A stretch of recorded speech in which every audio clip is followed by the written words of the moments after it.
Поголем дел од професорите го кренаа гласот по одлуката на владата да дозволи УКИМ да добие бугарски клон со речиси исто име во Македонија, односно Свети Кирил и Методи, порачуваат дека на овој начин директно нападнат УКИМ, најголемиот и најдобар македонски универзитет. Професорката Тања Каракамишова предупредува и дека неколку закони би биле прекршени со евентуално регистрирање на бугарскиот универзитет. Се кршат 3 закони во Македонија ако се регистрира универзитетот од Велико Трново, ама за владата тоа не е никаков проблем. УКИМ е директно нападнат професорите, во чест на некои случаи молчат.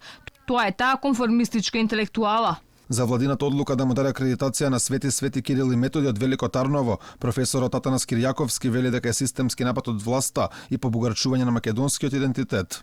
Намерен обид за поткупување и киднапирање на основните македонски институции и побугарчување на македонскиот идентитет. Почнува уште со примената на името и забраната за придавката македонски. Ова е системска операција на актуелната власт врз македонците. Ваквиот поток е проблематичен за академик Катиса Ќулавкова. Таа вели дека во односите меѓу Македонија и Бугарија нема никаков реципроцитет, односно Македонија дава речиси се, а источниот сосед добива речиси се. Ние постојано само сервилно некако попуштаме и слично.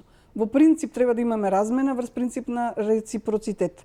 Значи ако они имаат филијала на било кој нивни универзитет и ние треба да имаме наша во Бугарија. Тоа така го прават во нормални односи две соседни равноправни држави. Во случајов ние имаме неравноправен однос и не е почитувано начелото на реципроцитет и тоа зачудува. Ректорот на УКИМ Никола Јанкуловски вели чим биде регистриран бугарскиот универзитет, ќе ги искористи сите расположливи правни лекови согласно законот за авторско право и сродните права, како и законот за индустријска сопственост и евентуално меѓународните прописи кои регулираат оваа материја.